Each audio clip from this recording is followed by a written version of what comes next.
going on, people? It's your boy Tops back again for another Tops Talks Transfers. Make sure you guys like the video, subscribe to the channel, and yeah, man, big up Ollie in the chat already. Yo. Big up Ollie. Hope you're good, bro. Big up Ollie. I just commented on one of your newest videos. Yeah, big up. Make sure you guys have liked all the new shorts I've just dropped today. Big up Ollie for liking that short. And yeah, today I'm just gonna go on with a quick little video today talking about Arsenal's Arteta press conference. So yeah, I'm going to talk about what Arteta said in his press conference. Obviously, the massive news about Kai Havertz being injured, which is obviously not very good news to hear. So yeah, I'm going to talk about that now. And yeah, let's get into it, man. Big up everyone in the chat. Big up Ollie in the chat. So yeah, he goes on to say, on Kai Havertz injury, we are having a great camp in Dubai, recharging, training, having some time off, connecting again with the nature in a different environment. And then the injury happened in a very unexpected way. Certainly it has been a big blow because of the injuries that we've had, but unfortunately we've been through a lot this season. We've played without Gabriel, without Saliba, Ben White all season, Tomiyasu all season, Calafiori for 2 months, Marina for 2 months, Martin Odegaard for 2 months, Bukayo Saka for 3 months, Gabriel Jesus, all of them. So that's it. That's the challenge ahead. I love it. I look forward to it because we are still where we are with all the things I mentioned on top of playing 4 times with 10 men, blah, blah, blah. Let's see what the team is made of. So, yeah, obviously, Mikel Arteta has got to have to come out and be obviously positive because, yeah, obviously it's not good news, man. And the transfer window has really cost us. Obviously, Arsenal did not sign anyone in the transfer window, meaning they cannot sign anyone from a club. It has to be from a free agent. We'll get into that later. But, yeah, obviously we have had a lot of injuries. But to be fair, it has been coming, man. We've had a lot of seasons, the last couple of seasons, where we didn't have any injuries at all, hardly any injuries. Only really Thomas Partey was like a long-term injury last season. We had Declan Rice fit, Saka fit, Saliba and Gabriel fit for all of the season, which is very rare to have your core players, key players, and Odegaard as well fit for an entire season. Normally there is a bit, you know, you've seen it last year with De Bruyne being out for 6 months for City. Haaland was out for a couple of months last year as well. So it does happen to the best of teams. And so, yeah, it's not really a surprise. It's happened today. Big up Ollie says, I don't really like Kai Havertz, to be honest. I'm not a massive fan of him. Obviously, I think he does a decent job. But for the money we're paying for him and the money we bought him for, the 65 mil, I don't think he's been value for money at all, bro. So, yeah, if the club went on and sold him in the summer, I wouldn't lose any sleep over it, if I'm being honest. But that's just an honest opinion, bro. On whether he enjoys trying to solve problems like this, yes, because I don't want to look. I want to understand the narrative. If any team in this league lost 4 players in the front line like those, I'll know what the answer would be. I don't even want to mention that we've been through a lot and we've sustained the level of performance and results until this point. So we are more than capable of doing that. That's the only thing we're going to look at. So yeah, you're going to have to come up with something great. Obviously, I've heard mad solutions, man. I don't know if you guys have heard it as well. People like Marino playing up front. I've seen Calafiori's name being mentioned. Raheem Sterling going up as a false 9. These are not great options, if I'm being honest, if you're trying to win a title or the Champions League. So yeah, it's very, very worrying times, man. If I see Mikel Marino up front for Arsenal, I don't know what I'm going to say, man. That's going to be absolutely horrific. The guy is basically a DM. Playing up front is crazy, especially when we're trying to win the Champions League and Premier League. But he's got no choice, man. He's got no choice now. So yeah, this is what we're left with, man. On who might start up front from now on, we don't have to be very creative with the options that we have. I'm sure you're going to get it right. So basically, that's insinuating that he's just going to go with Trossard because he doesn't really trust, and I don't blame him either. He doesn't really trust Marino up front or Calafiori or all these names that obviously fans are mentioning behind the scenes, man, which ain't great. So yeah, on whether Ethan Nwaneri could fulfill the role, I think it's more about when. I think it is there as a possibility more than a necessity. It's a real quality. He's been playing as an attacking midfielder on the right wing, and I think it's been really good in that position. So that's fine. So from that, what I'm getting from is that he's just going to keep Nwaneri, which he should do, because Nwaneri has been doing really well on the right hand side, probably been the best backup. Because we've tried Havertz there, we've tried Martinelli there, we've tried Trossard there. No one really looks comfortable. We tried even Sterling there. No one really looks comfortable. Jesus had a couple of games there, not too much. No one really looks comfortable or as comfortable and has the quality that Ethan's provided. Even in the cameos, playing a right wing, he scored, 2 or 3 goals there already? One at Brighton, obviously away at Granola, which was the winner, and obviously the goal against Man City, all playing on the right wing. So yeah, he's definitely been the best player out of the players that we've tried there. So yeah, you just got to keep him there and see what happens in over front lines, man. On whether Raheem Sterling could shine with regular football, yes, and for other players as well, and for Leandro Trossard to probably play in 2 or 3 different positions is between all of us. We have mentioned that many times. It's adding value from the different players. It's probably been a little bit different in adapting to the qualities and the strengths of our players. So go for it. The spirit is pretty certainly the same. So yeah, man. Again, he's just saying basically, oh, we're gonna have to try and we're gonna have to try and figure things out, basically. Figure things out and see what happens in terms of the attacking lineup. And this is the worry, guys, man. If I'm being honest, this is the worry, guys. This what'd you say, press conference so far has not filled me with a lot of confidence in terms of Mikel Arteta knowing what he's gonna do to obviously combat this obstacle that we found here. Because at the end of the day, we need to try and get someone in the forward line that can score goals. At the minute, we didn't have anyone anyway, even when we had Havertz, because he was very unreliable, etc., etc. So the fact that he's gonna have to rely on someone else who's not even a striker either is very, very, very worrying, man. Very worrying indeed, man. Very worrying indeed. But we will have to see what happens. On whether he's tempted. See, this is what I wanted to hear about, man. Do not rush this guy back. I beg you, do not rush this guy back. On whether he's tempted to rush back Bukayo Saka, I don't know. We have a long-term injury, so what is faster? In a 10-day injury, 3 days is a lot because it's 30%. But in 3 months, a week is probably not that much. It's too early. He's in an early stage of rehab. So when you get a little bit closer and he starts to do a bit more demanding stuff and he has more load, we'll see where he is. There's no setback. He's fine. See, bro, just read between the line, guys. This means this guy's not coming back probably this season. If he's saying he's in the early stage of rehab, remember, we're in the middle, near enough the middle of February. People are saying he's coming out back at the start of March. Nah. If he's in the early stages of rehab, that means he's got to get to the end of rehab before he can even contemplate coming back to train. Never mind, then train, even obviously be on the bench. Bro, this guy is at least 2 to 3 months out, at least, man. And we shouldn't be rushing him anyway. Like I said before, we should not be rushing this guy anyway, man. He needs to be protected at all costs. We cannot afford for this guy to be injury prone after this setback. If we rush him back, he's going to have obviously not very good obviously hamstrings for the foreseeable, especially the one he torn. And yeah, it could be messy, man. It could be a Reece James situation. This is what we don't want, especially when he's obviously so young and he's one off if not our best attacker. So yeah, yeah, I'm glad he said we're not going to rush him back. But yeah, man, just don't be expecting. If you're expecting Saka, don't be expecting him back for the foreseeable. I'll be honest. Like I said, I've always said that he's probably going to be out for the rest of the season. But yeah, I'm not a doctor, but bro, if you've had surgery, then more likely you're going to be out for a long, long time, especially the surgery he's had as well. So yeah, man. But on Ben White, if Ben White could be involved against Leicester, yes, Ben White has been training more regularly now, so we still have to manage his load and lots, but he's going to be available, yes. So obviously that's great news, and I'm really happy for Timber, man. Timber has been obviously ran ragged in terms of playing with obviously come back off an ACL injury. He's been playing week in, week out, guys, every 3 days for the last 4 months because Tomiyasu's been out for the season. Ben White obviously has been out for 3 months with that injury.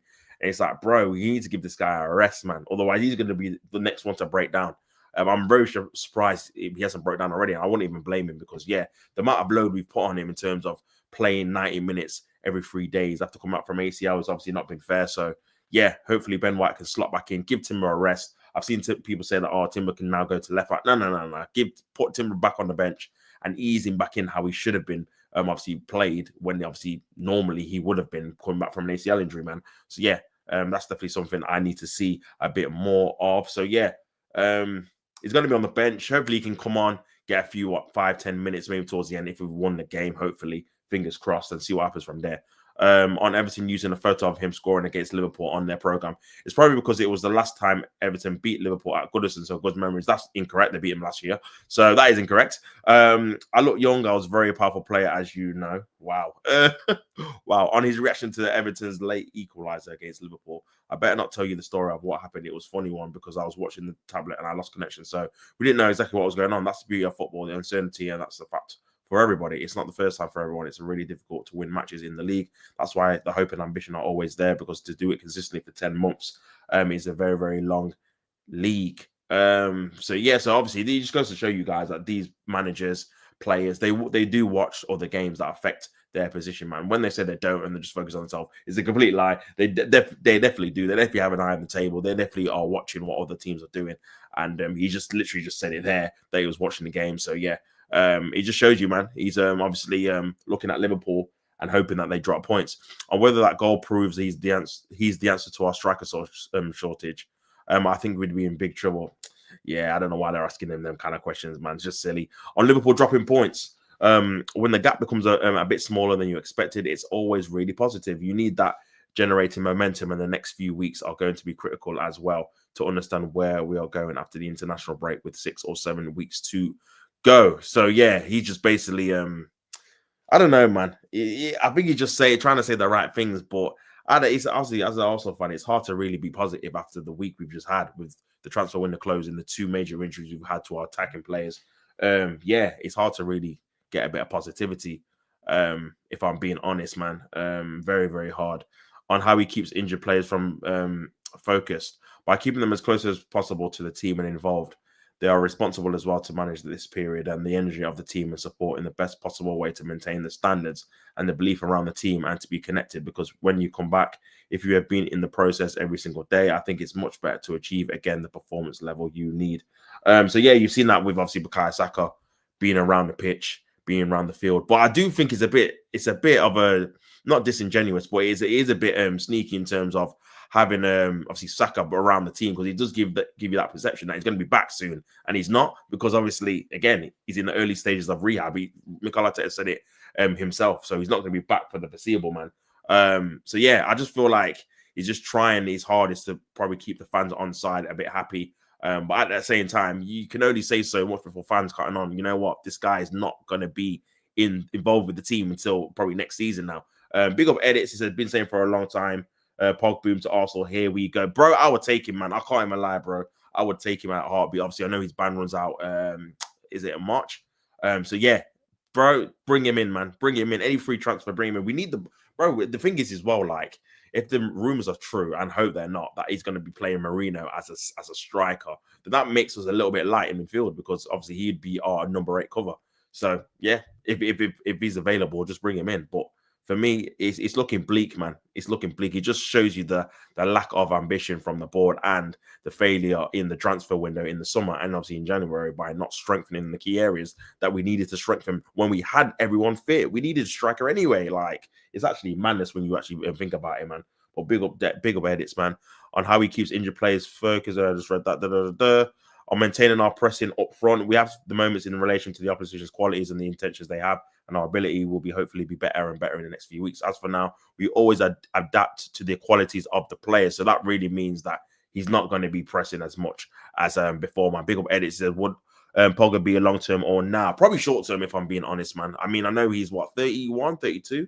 I can't remember exactly how old he is. I think he'd only be on a short-term deal. But I just think we need the bodies in. We need someone who has a bit of quality, and he can score goals as well. I know obviously he's had a few injury problems, but for me, he still provides a lot of quality that we don't have in the squad, especially if obviously Thomas Partey isn't in that 6th role. And it's someone who can play. You can play as an attacking midfielder. You can play him as a 10. You can play him. You could probably play him more up front than the other midfielders we've got in the squad, bro. Because he's got the height, he's got the technical ability, he's got the quality, he's got the skill. He's got very good control. His passing range is ridiculous, and yeah, it's just really his fitness that you'd be worried about and whatnot. But I don't know. I'm not sure where he's going to go. And I've seen a story that Fiorentina were offered him, but they weren't convinced of his fitness, so they turned him down. So if they're turning you down, that probably means he's not going to get any top clubs offering or going for his services if Florentina turning down, all due respect. So we'll have to see where he goes, bro. On facing Leicester away this weekend, very difficult at home against top opponents. They make life very difficult. I know Rude very well and how he sets up his teams, and you can see the spirit there. They are very much alive and a threat. So obviously, Ruud van Nistelrooy did beat Mikel Arteta when in the Europa League a couple of seasons ago at PSV. PSV beat them 2-0 away from home. So Ruud's already beaten an Arteta team before. And Leicester obviously beat Spurs away. That's their last victory. And yeah, for me, it's just very difficult to say we're definitely going to win, because if I say, yeah, we're definitely going to win, and then you ask, the next question you ask me is, oh, but who's going to score for you? I can tell you, like, You can't rely on Ethan Ranieri. He's a 17-year-old. You can't be expecting him to score every game. Sterling's been an absolute dud. Like, he's been so bad. So you can't expect him to score. And Trossard's been not great this season either. He's only got 5 goals. So you can't really expect him to score. So it's like, okay. And then you then go further back. Odegaard doesn't score goals. Partey's a DM. Declan Rice doesn't really score goals this season. And then you're looking further back, and then you're looking at your defenders. You're looking at Kai Fury. You're looking at Gabriel. You're looking at Saliba. And you can't be relying on your defenders to be scoring week in, week out for you. So that's why, even though we're a much better team than Leicester, when it's like, okay, you're a much better team, but who's gonna score? Who can you rely on to get a goal? When we had Saka, I could say Saka, even like Havertz to an extent against the smaller teams, he scored a few goals here and there. But with them two obviously injured, Martinelli obviously is probably a bit more of a goal threat than obviously Sterling. Maybe not Ethan, but Ethan, again, can't really rely on him. So yeah, you're looking at that and you're thinking, damn, what is going to be happening obviously in the game for us to make sure we get the 3 points? Big up Edit says we got Newcastle could crumble us, bro. That is a big game. Make sure you tune in for this channel. I'm doing a watch along, obviously double watch along tomorrow. Arsenal versus Leicester, and obviously Manchester City versus Newcastle. Looking forward to both games. Should be good. Both of them should be really good games, because there's a bit of unpredictability in terms of how Arsenal are going to set up and what Man City are going to be like after their defeat, obviously at home in the Champions League. And Newcastle are in decent, really good form, beating big teams away from home already this season. Arsenal and Manchester United. So yeah, could be a very, very good game, Edits, man. Hopefully you're here to watch it with me. On what has caused a number of injuries this season, we cannot prove it, so the evidence who we can provide is very limited in many aspects, and every case is very different. Obviously, some of them we know are based on the load and minutes. That's inevitable. We have players who have been injured, who have played 130 games in the last 2 seasons, so in the end, it's an accident waiting to happen, which is obviously what everyone said here, guys. We said that about Saka, we said that about Ben White, we said that about all the players, Havertz. These guys have played non-stop. Declan Rice, these guys have played non-stop for the last 3 years. It's been at the club 2 years, especially with like the Euros as well put into it. So yeah, I think the manager has to take a bit of accountability for that, though, because he's not rotated well at all. He's not rested them when they needed to be rested. He's brought them on in meaningless games that we've either won or games that they should have been rested completely, like League Cup games. Started Declan Rice in a Carling Cup game against Bolton. When you're thinking what you're doing, and I think Saka started that game as well. These are the games you should be resting them. We've got easier opposition. Play some of the more obviously younger kids and rest them completely. It obviously all adds up in the end. But yeah, I think Mikel Arteta definitely has to take some blame for that. There are a lot of factors, and it's very difficult to point at something. But the schedule is super demanding, and for certain players, especially explosive players, it becomes a real issue. The only thing I say about this as well is that obviously you guys knew what kind of season it was going to be. Extra Champions League games. If you want to go far in the competitions, you're going to have extra games in the obviously the Carabao Cup, the FA Cup, etc. No winter break as well. So you guys knew. Why did we have a squad that was less numbers than we had last season with less games? It doesn't make any sense. So you're always setting yourself up to fail. Big up Edits. He says we're signing Argentinian talent, 9 goals in 5 games, international comp. Okay. Nice. So is he joining obviously for in the summer, or is he joining obviously the season, the transfer windows closed? What I'm talking about. So I'm guessing he's joining for in the summer. How old is he? Is he like a young kind of striker? But bro, this is what I'm saying. You guys are still signing players. You've got Haaland, you've got Mamouche. Also can't scrape a striker between us. Sorry, it's just crazy. Just to show you the lack of ambition. I think a lot of fans. Get me? We know obviously winning trophies is not guaranteed in any way, but what we want to see is you trying to have the ambition to try and win it. If we don't win it in the end, we don't win it. But when you're trying to neglect the team, not getting certain strikers, not getting certain forwards, it just showed you haven't really got massive ambition to really be the best. On how Mikel reacts to seeing injuries, a big pain in the tummy. That's the first feeling. First of all, when you see a player in pain, it's real bad feeling. And you think, not again, then you realize you have no time to do that. Support the player. Start to look forward and the alternative and how the team's going to be able, to perform. Convince yourself about that, because the players need to feel that belief as well. So he's basically telling you, I know I'm screwed, yeah, but I'm gonna have to gas up the players to make sure they don't think I'm screwed. But he's basically just telling you, yeah, you can use cases and situations we've been in the past. We've done great, so we've done it before. We can do it again. Obviously, we've done great to an extent. We've not won anything, so this is where I have issues with what he says. It's always like not half-hearted, but it's always like half truths. Like he'll say something like someone will ask him like in a press conference I think it was a couple of months ago, oh, do you need a striker? And then that's when he said, oh no, we scored the most goals in 2024. And yeah, it was true, but we didn't win the league. Like you're saying all these stats, and they're great if you win something at the end. When you don't, it's like, well, it's not enough. Like, we need something more, obviously, because these stats are that good, but we still don't win anything. Like, that's the key thing for me, man. That's the key thing. And whether he would have signed someone knowing what he knows, no, that is bizarre. I mean, again, and this is the issue I have with him again.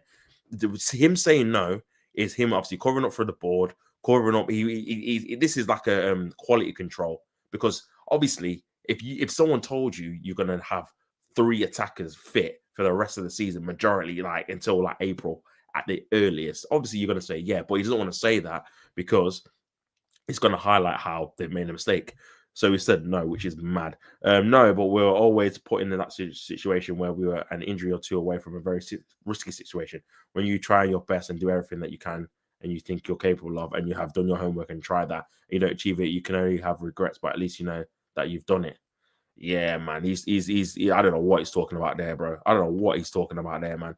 Big up edits, man. We signed him 2 seasons ago. Oh, okay. And now Rose type signing.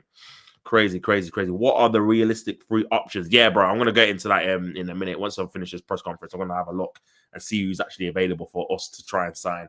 Because yeah, it's looking bleak, bro. I can't even lie, brother. On the mood in the camp, there's always a moment it happens when we're training super well and we're in the best environment, and suddenly this happens. But you have to turn things around. Unfortunately, you go through that a lot. You can see the reaction of the physios, the whole team, and how we feel about it. Tamiasi was another one that has been really. I forgot about him, man. Really strong with these kind of situations. We need to sell him, bro. I can't lie. Not to be heartless, but bro, you know, we need to sell him, man. He's been injured for the last 3 or 4 years since we actually even signed him, man. He just misses loads of the season every season, man. Ben too, when Mikel came in and suddenly he's on the floor and out for 6 to 8 weeks. Unfortunately, we had to deal with that. It's part of the game. It's part of our profession. We have to deal with a lot. Also, I've dealt with a lot of injuries, but again, it was always going to come a season where we had this. I said, it's funny, I actually said this at the start of the season, where it wouldn't surprise me if this is the season we have quite a few injuries, because we have been pretty in the clear in terms of none of our attackers really got injured by Jesus in the last 2 years. And obviously only Partey in our midfield was really out for a long time. Obviously Saliba was out for like 2 months, a couple of seasons ago, but that was it. It's just because we've got a thin squad and he's got players that he doesn't trust, where he looks like we're really light because of a few injuries. But in reality, if we had a better squad, the injuries that we've had the last 2 seasons, people will be laughing at that, man. People will be laughing. Big up edits. He says you should use a lineup builder for a prediction lineup for the Arsenal next game. Yeah, I'll look into that, man. I'll have to try and look into it, see how I can do it and that. But big up for the suggestion, my bro. Back to Snort. On how Kai injured his hamstring. He was going to stop a shot after a set piece and he stretched the leg and felt his hamstring. So yeah, something as easy as that, man, just trying to block a shot and his hamstrings burst, which means he was in the red zone, man. If your hamstrings bursting and you need surgery because you've extended to block a shot, you're in the red, innit? So yeah, you've got to have a look at the medical science and the doctors as well as the manager for overplaying this guy, man. He plays every game. He brings him on he brought him on at Preston when we were 2-0 up. Like, bro, you don't need to bring him on every game. Sometimes you can just leave him, rest him, man. And it's not more even like a physical, it's a mental thing as well. Just to him to miss a few games. Or whether in the intensity of the modern football increases the chance of injuries. The intensity is going to be different level and demands that we play in terms of the amount of minutes. It's in this competition environment, it's higher and higher. So it's just a consequence of that. You look at all the graphics and the injuries that have happened in the last 2 seasons, especially this season, the long-term injuries, especially muscle and tendon involvements. It's higher than ever. This is a relationship and giving data as an example. I think it's very clear. But yeah, obviously, it's going to be clear, man.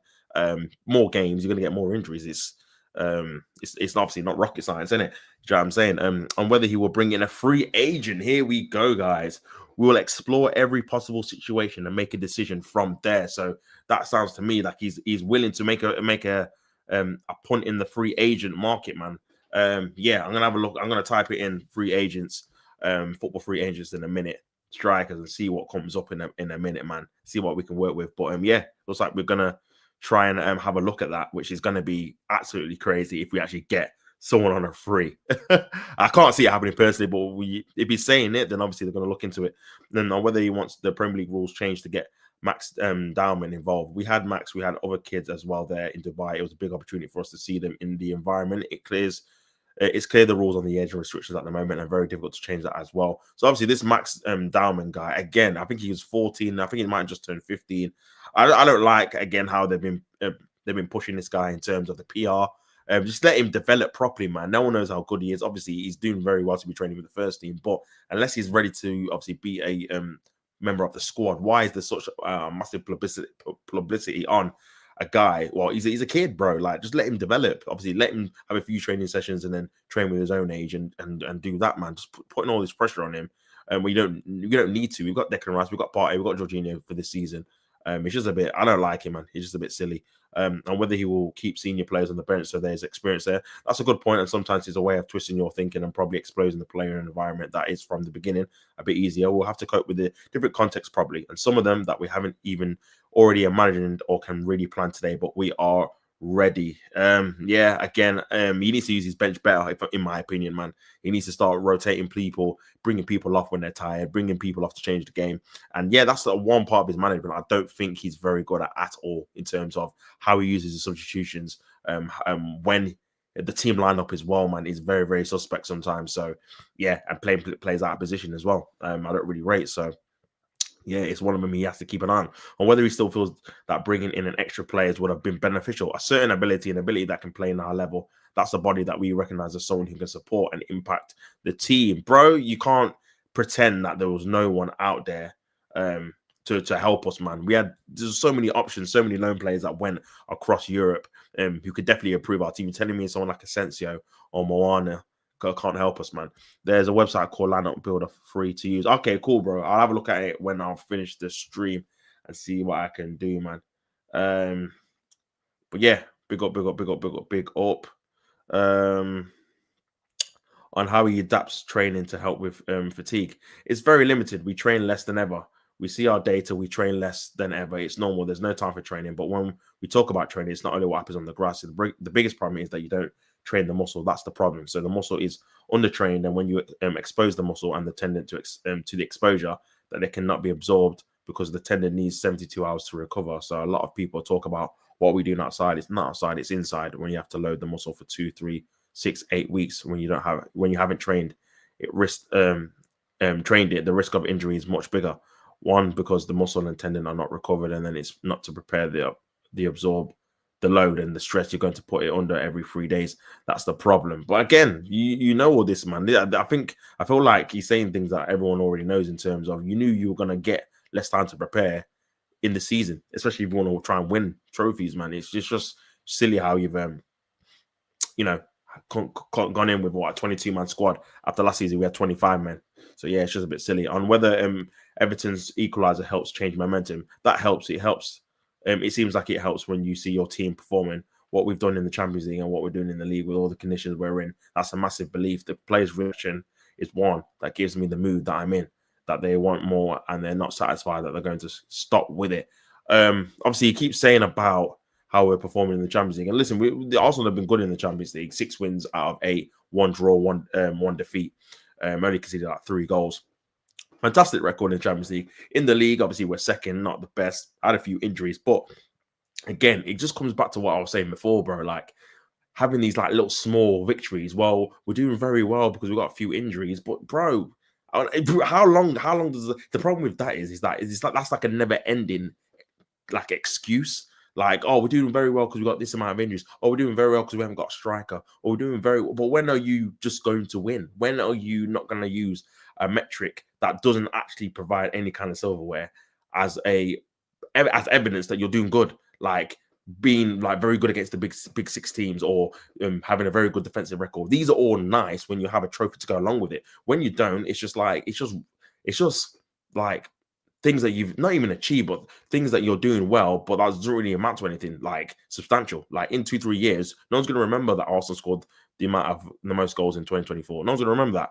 People are going to remember, okay, who won the league? Man City. Cool. Who won the FA Cup? Man United. Cool. And that's it. Like, no one's going to remember all these other stats that people have just obviously put together to make it look impressive. On how he gets Sterling going now. He's been much more involved recently as well on his merit, and he's earned the right to do so.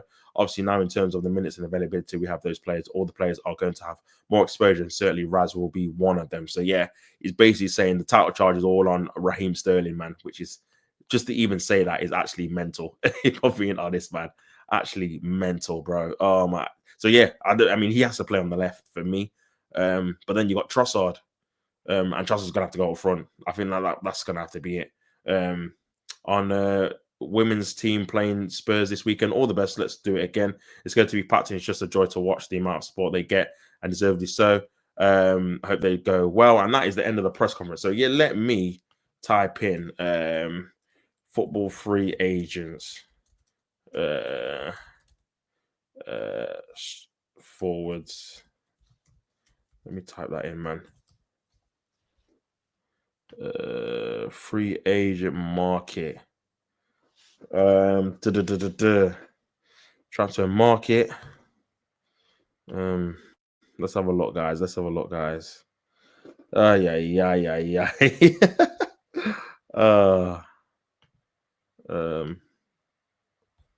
Man.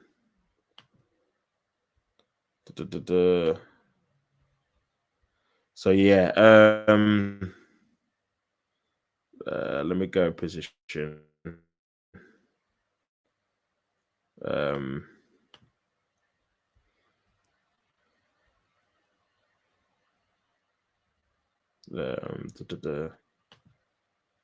So yeah, I'm looking at bro.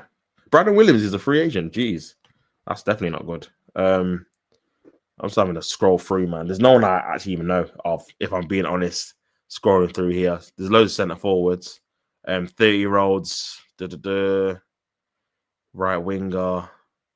Yeah, this is crazy. This is crazy, man.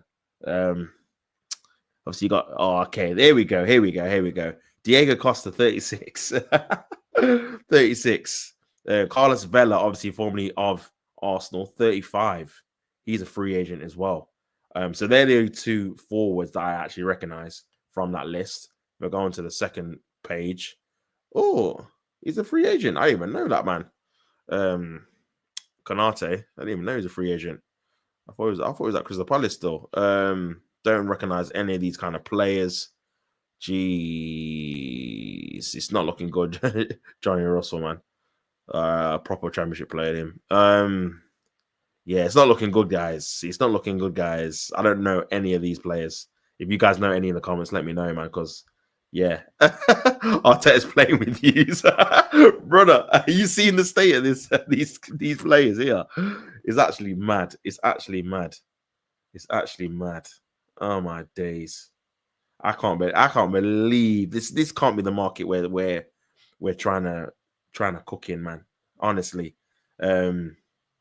Honestly, bro. This can't be real. Big up. Resign Bellerin. Oh, is he a free agent as well, man? I thought he was that role, but he's still like. It's funny when players leave Arsenal, I just don't keep track of where they are. Oh, I've just gone back. Okay. This might be a bit easier, a bit more concise. And obviously it's about Arsenal and Chelsea. Remember, Jackson's out till April and Gu's out till April, I think, as well. So they've really got in cuckoo. So you got Diego Costa, man.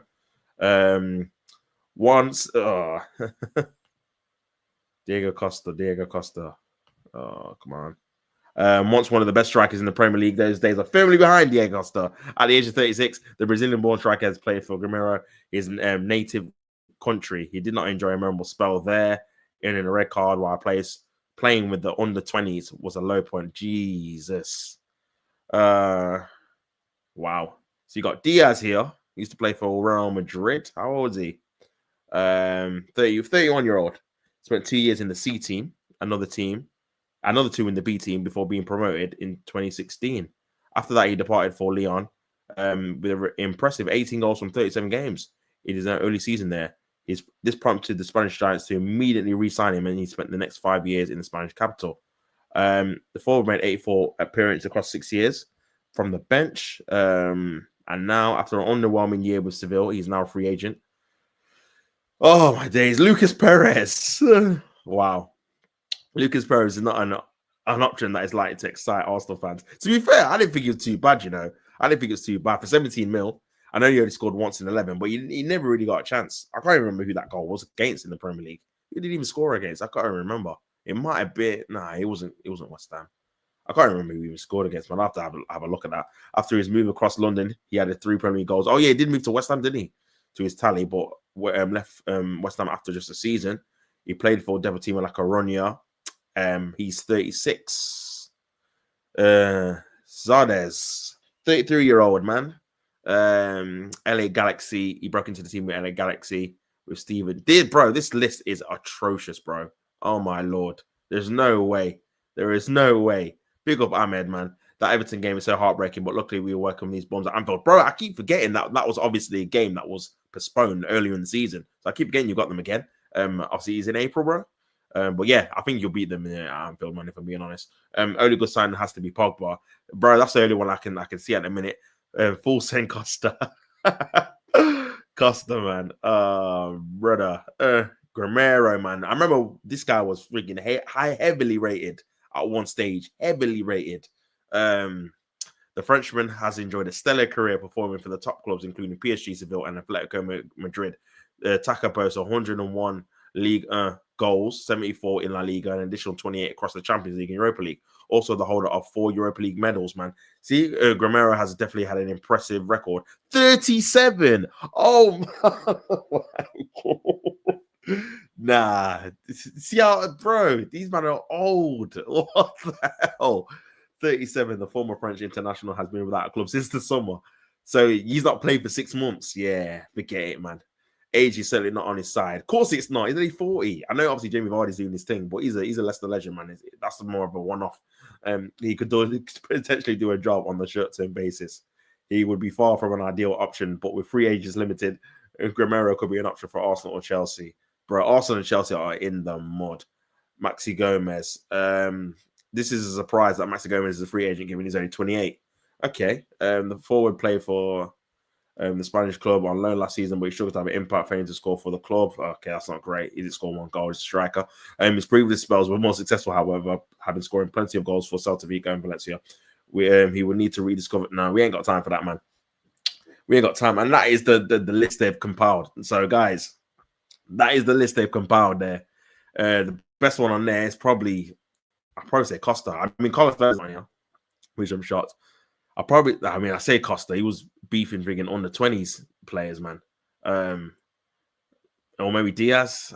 We ain't improved. Oh, mate, it's a mess. I mean, Costa's 36. Diaz is 31. Oh, mate. It might have to be Diaz, you know, out of all this. Diego Costa announcement video, bro. Oh, mate, yeah. And the thing is, he used to play, but it's another Chelsea reject as well, bro. Obviously, he was good for Chelsea, to be fair, but nah, man, I can't have another Chelsea alumni guy, man. It's just stinking out my forward line, honestly, bro. Havertz, Sterling, brother. We had Jorginho, like there's just too many ex-Chelsea guys, man. We had Willian, he was awful too, bro. It's just too much, man. Edits, big up, man. It says Pogba centre forward. Bro, I hear it, man. I actually hear it as well, you know, because that list is not inspiring me at all. Like, it's pretty horrendous, if I'm being honest. That's just no disrespect to these guys, but, bro, that list ain't it. To try and win the Champions League, brother. Yeah, we fumbled. I'll be honest. We fumbled horribly with this window, bro. Because, yeah, that list is not inspiring anyone. Obviously, I think this might be the same group of man, if I'm being honest. This might be the same website, actually. Just an offshoot in it. Yeah, I think it is, yeah. Just about quality to the pictures, man. Boom. There's 3 strikers. Yeah, it don't look like there's a lot of options, bro. If I'm being honest. Okay, this guy's giving me sports they're putting Carlos Vela. Let me see what they say about him, man. Obviously, you got Diego Costa. Perez, yeah. I mean, he got 62 goals in 53 games in 100 and oh, don't know what's happening now. It's blocking me. Oh, what's that? Come on, that. But yeah, man, it's not looking good, guys. It's not looking good. 1.5 million views. Bro, it would go platinum, man. In terms of views, bro, it would go absolutely, it'd go platinum. Bro, it'd be mad. I'd buy Costa Arsenal jersey number 15 at the back. Oof, bro, bro. Is this what it's come to, man? Is this what it's come to? Is this literally what it's come to, man? Oh, mate, who else can we get? Oh, that's on a free. Darren Randolph, man. Damn, he's on a free 37. Ain't got a club. Right backs. Fosu Mensah. Dear me. He's a free. Aurier is a free. He ain't got a club.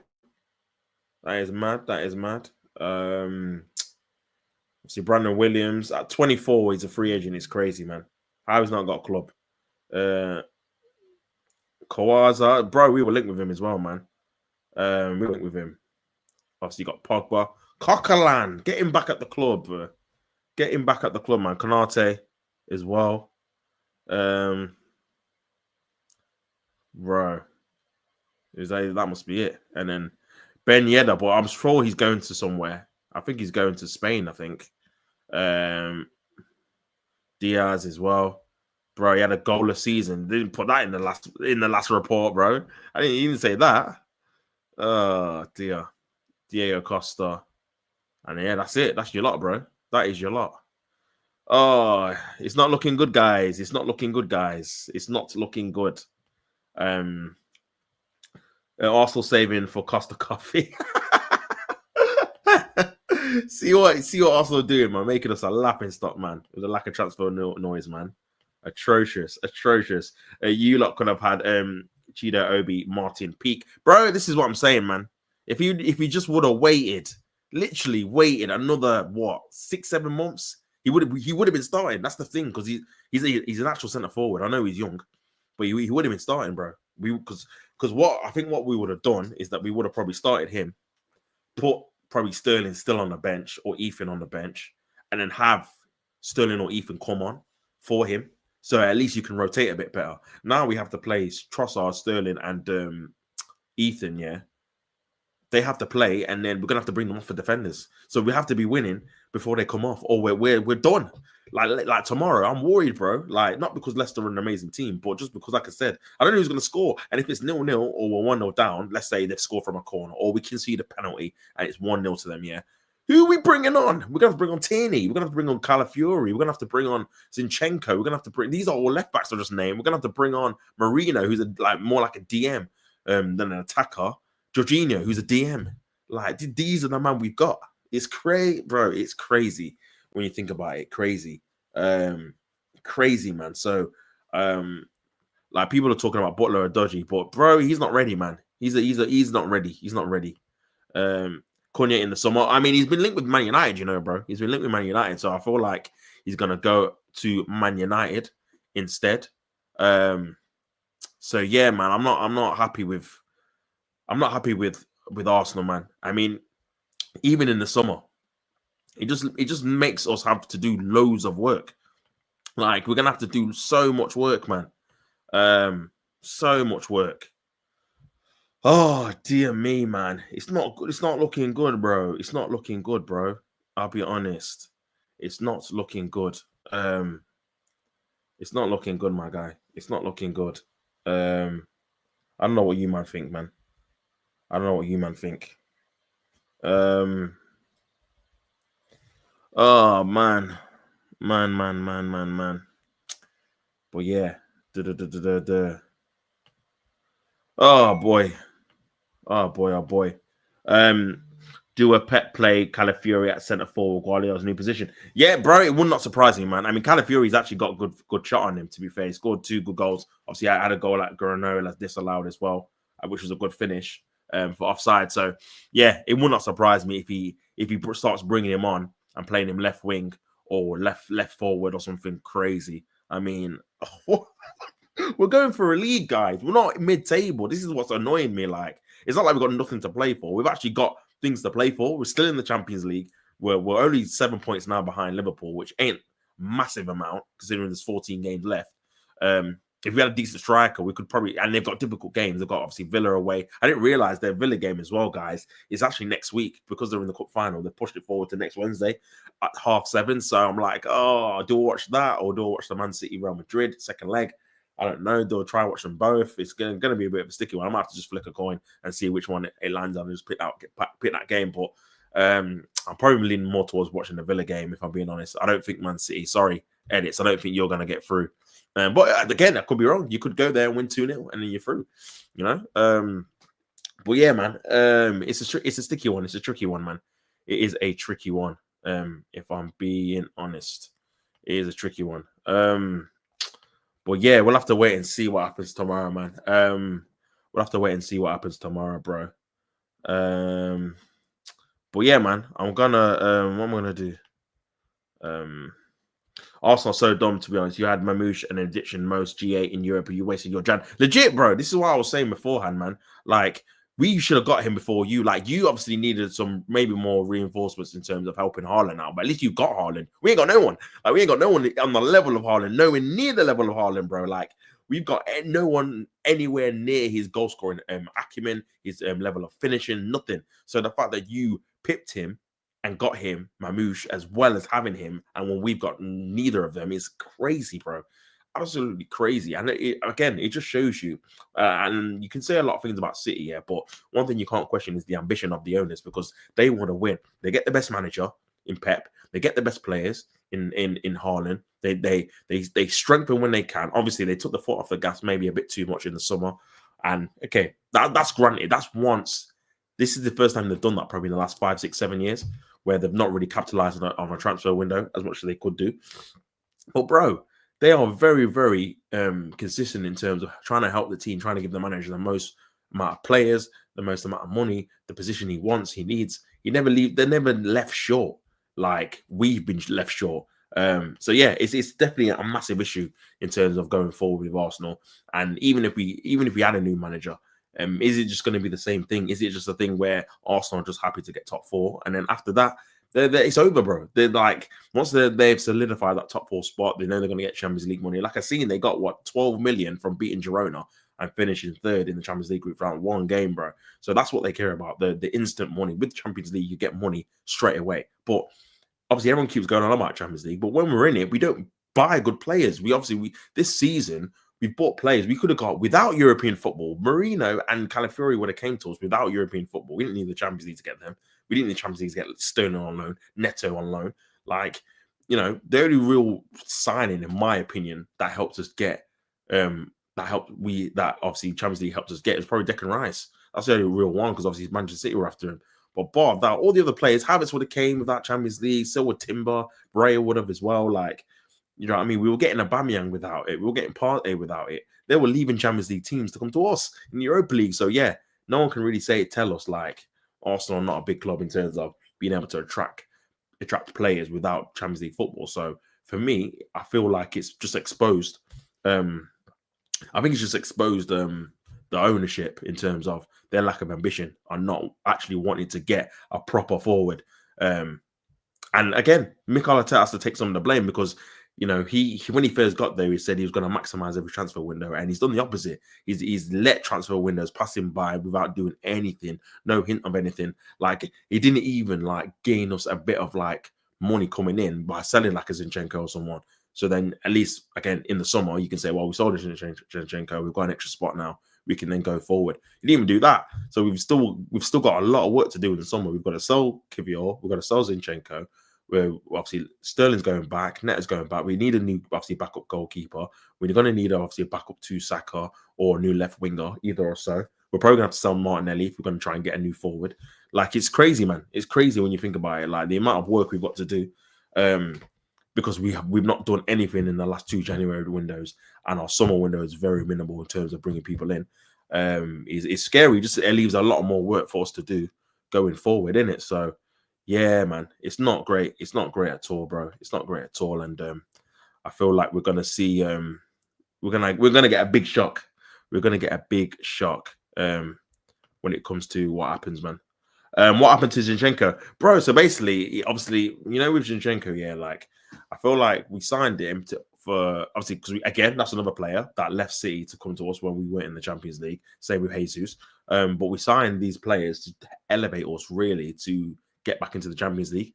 But obviously, that season we signed, we actually should have won the league based off obviously us being 8 points clear, etc., etc. Obviously, we bottled it in the end, but yeah, for me, he's just outstayed his usefulness in terms of we've got someone in Lewis Skelly who can do what Zinchenko does, but can actually defend as well. Has got the physicality, can't be brushed off the ball, can track back, can track runners. He's got pace. With Zinchenko, again, he's not reliable. He's injured a lot. He's actually injured more than Tierney, which is unbelievable. But statistically, he's actually been injured more than Tierney. He's injured a lot. So he's not reliable in terms of selection. And when he's on the pitch, he's susceptible for a mistake. He loses concentration quite easily. And he doesn't track runners physically. He can't compete in the air as well. Like there's a lot of deficiencies in his game defensively, which end up, obviously, the last couple of seasons have ended up costing us. In the Liverpool game, he got beat too easily by Trent. And obviously, they scored the Firmino goal to make it 2-2. If he defends that properly, we would have won the game 2-1. And then last year against Villa, it was him that didn't track his marker, his runner, to allow Leon Bailey to have a tap in at the far post, and that was his fault. So yeah, bro, he's big. I'm like, this is not me being over the top. He's basically cost us the league twice because of his poor lackluster defending. Everyone else did their job in it. So yeah, I think he just needed to be moved on. And obviously this season, I think Arteta was going to give him another chance, but then we played him against Man United, and he had a decent game in the league. We won 2-0. And then he was injured for a month. And then I think like after that, Arteta just said, you know what, you're just not reliable. We bring you on for one game to cover because I think Calafiori was injured again. And I think Lewis Skelly was injured that time as well. So we needed someone to cover for literally one game or for a period of games. And you played one and you got injured. It's like, bro, you're not reliable and you're not great defensively. So I think he'll be moved on in the summer, bro. He'll be moved on in the summer. But yeah, man. But yeah, I'm probably gonna end it there, man. But big up everyone that's tuned in. I'll be back obviously later at what time is it? I'll be back like 7:45 or 10:45, 5:45 for the Brighton versus Chelsea game, and then after that, I've got a massive stream with an old friend of the channel, Lee Gunner. He's going to be on at 10 o'clock for the new show, the Arsenal Original. So yeah, stay tuned for that. That should be a good one as well. But yeah, man, I'm gonna who should I redirect to, man? Who should I redirect to? I'll redirect to Saeed. I'm going to redirect this stream to Saeed, innit? So yeah, I'm going to redirect to Saeed. If you just go in his chat, just say T Chanzo Sports Raid, man, when I redirect. But yeah, man, big up everyone that's tuned in. Make sure you like the video, subscribe to the channel. And yeah, man, don't hit the play, hit the game. And I'll see you, man, later.